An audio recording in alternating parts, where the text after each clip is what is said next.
John, how did the Stags manage to throw that one away so badly tonight? All the good things we did on Saturday, we did poorly in the second half. So leadership, game management was severely lacking. I thought we were good first half, but there was room for improvement. We spoke about the third goal at half time. We had a couple of opportunities early in the second half that we could have been a little bit more ruthless with and completely kill the game off. But then, stating the obvious, to concede 3 goals in the second half and walk in without a point is scandalous, and it's disappointing. Did you feel comfortable at the break? You can't have seen that coming. Yeah, like I said, I thought at half time the message was it was a good performance, but we can do better. Let's go and get that third goal. And I thought we started okay in the second half, but then it just went. It was strange. It was weak. It was powder puff, and we can do a lot better, as you saw in the first half. But I expect us to walk in with all 3 points at full time, and the fact that we walk in with no points is extremely disappointing. You mentioned at the break there that you wanted your side to go out and get a third goal. Just what was the plan in the second period? To get the third goal, to kill them off. But if it wasn't to be, to walk in with a clean sheet first and foremost.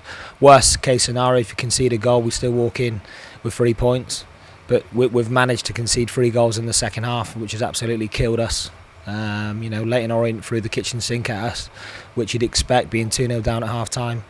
But I expect the players that we've got in that starting 11, to deal with any kind of pressure. The shape can soak up the pressure, and you can hit a team on the counter. And like I said, we had a couple of chances early first half, but the majority of the second half just wasn't good enough.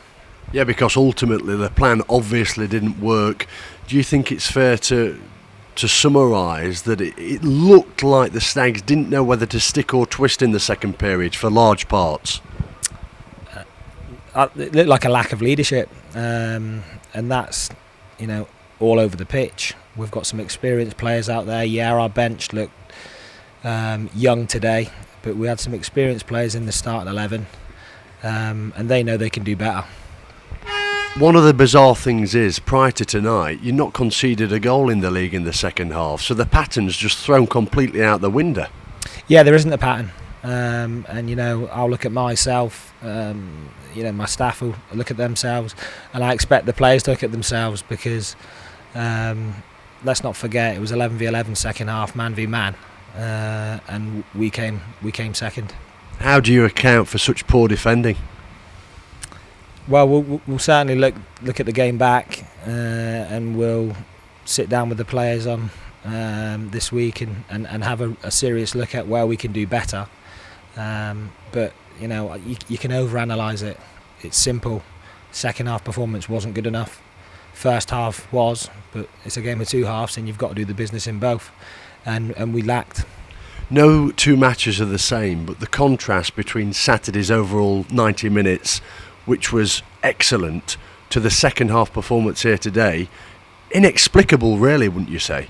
Yeah, opposites. So it was a masterclass at Carlisle in terms of the leadership qualities we saw, the game management side of things, making sure people are in the right position when there's a dead ball, defending set plays. It was there to be seen, and that's a frustrating thing. It's in the group, but you can't have that contrast from game to game. It just can't. That can't happen. Standards needs to be better consistently, and we'll have a serious look at that. You made a couple of changes in the second half. What was the thinking? To try and liven the 11 up, to try and add a bit of energy, to try and go and get that third or make us more resolute. But as a group, if we're being honest, I credited the 18 players that were involved at Carlisle, and we've got to take responsibility that the 18 players weren't good enough tonight. What have you said to the lads? If you can tell us. Well, I've emphasised my disappointment. it goes without saying that it's not good enough. You don't have to be, Sir Alex Ferguson to walk in there and say it's not good enough. It's there to be seen. We were good first half. We were nowhere near second half, and we came out second best. Couple of concerns for players tonight, because before the game it was announced that Neil Bishop couldn't take part in the encounter because of the Achilles problem, which you mentioned yesterday.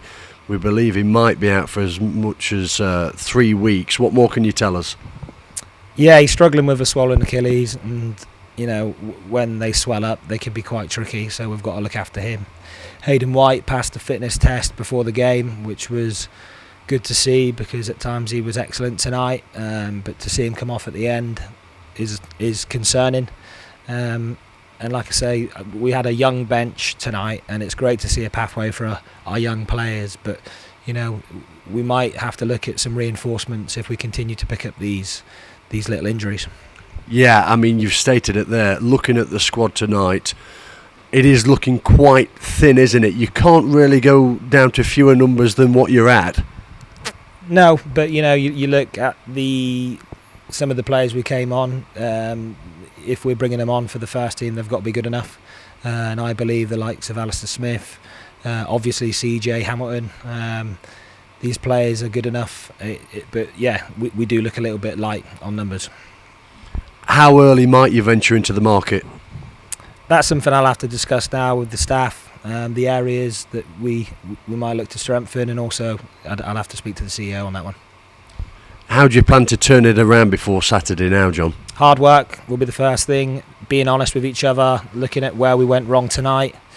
The players aren't stupid, they know that's not good enough. We should have been walking out here tonight with all 3 points.